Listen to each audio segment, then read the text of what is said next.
যখন আপনার মায়ের পেটের মধ্যে ছিলেন 10টা মাস মা ঘুমাইতে পারে নাই, 10টা মাস মা ঠিক মতো খেতে পারেন নাই, 10টা মাস মা ঠিক মতো কথা বলতে পারেন নাই, 10টা মাস ওই ভারী বস্তুটাকে পেটের মধ্যে নিয়ে মা রান্না বান্না করেছে, মা কাপড় ধুতে করেছে।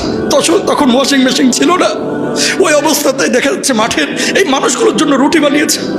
ওই অবস্থাতেই আপনার মা আপনাকে এই পেটের ফুলা পেট নিয়ে খেতে বসেছেন, আপনি লাথি মেরেছেন, গুঁতা মেরেছেন, মা ঠিক মতো খেতে পারেন নাই। আপনি বিশ্ববিদ্যালয়ে ভর্তি হয়েছেন বড় হয়ে, ঠিকই দেখবেন মায়ের মুরগির ডিম বিক্রি করা টাকা, লাউ বিক্রি করা টাকা মুষ্টিবদ্ধ করে আপনার হাতে দিয়েছেন। এই মার ভালোবাসা আপনি বোঝেন না। এই জালেমগুলো যাদের মা এইভাবে মারা গেল, আল্লাহ ওদেরকে হেদায়েত দান করুক। ভাই, বাপ মা আপনার বড় দামি সম্পদ। পৃথিবীতে কোনো মানুষ বাপ মার দোয়া ছাড়া বড় হয় না, কোনো মানুষ বড় হয় না বাপ মার দোয়া ছাড়া। আজকে গলায় ঝাড়ি মেরে কথা বলেন, আজকে যে মাঠার নিতর দেহে পড়ে আছে, এই পরিস্থিতিতে ভাই আপনাকে একদিন পড়তে হবে। কামা তাদিনু তুদানু। বাপ মাকে কষ্ট দিয়েন না। আপনি জানেন না আপনার অবর্তমানে, আপনি যখন ছোট ছিলেন আপনার কান্নার ভাষা কেউ বোঝে নাই, বুঝেছে আপনার মা। রাত্রিকালের সময়ে কত রাত আপনি অসুস্থ ছিলেন, আপনার মা নির্ঘুম রাত কাটিয়েছে। কত দিন আপনি হসপিটালের বেডে শুয়েছিলেন, আপনার মা নির্ঘুম রাত কাটিয়েছে।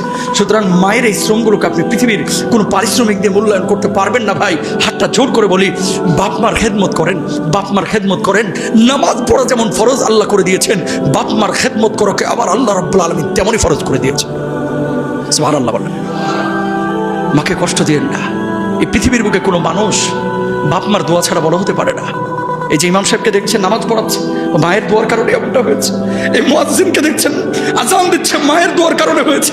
এই রাহমানি শেখদেরকে দেখতেছেন এত বড় বড় জায়গায় কথা বলতেছে, এলেম নাই কালাম নাই, এটা কিন্তু বাপ মার দোয়ার কারণেই হয়েছে। আমি দেখেছি আমার মা যখন মাদ্রাসায় নিয়ে যাচ্ছ, জীবনের প্রথম দিন স্কুল থেকে নিয়ে এসে আমার বড় মামা রাস্তায় ধরেছিল, আল্লাহ বুঝদান করো, কোথায় নিয়ে যাচ্ছে? কয় মাদ্রাসায় ভর্তি করবো, ছেলেকে আলেম বানাবো। কয় খাবেটা কি, খাবেটা কি? আমার মামা বলেছে, এখন বুঝে এসেছে আমি যে কথাটা বলতে যাচ্ছি।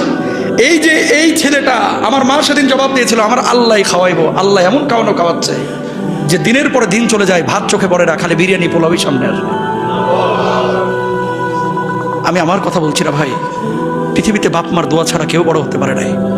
আমি আমার ইয়াং স্টারদেরকে বলতেছি, যে যারা যুবক, হাতটা জোর করে বলতেছি, বাপ মার সাথে গলায় ঝাড়ি মেরে কখনো কথা বলবেন না। ইনশাল্লাহ বলেন, বলেন ইনশাল্লাহ।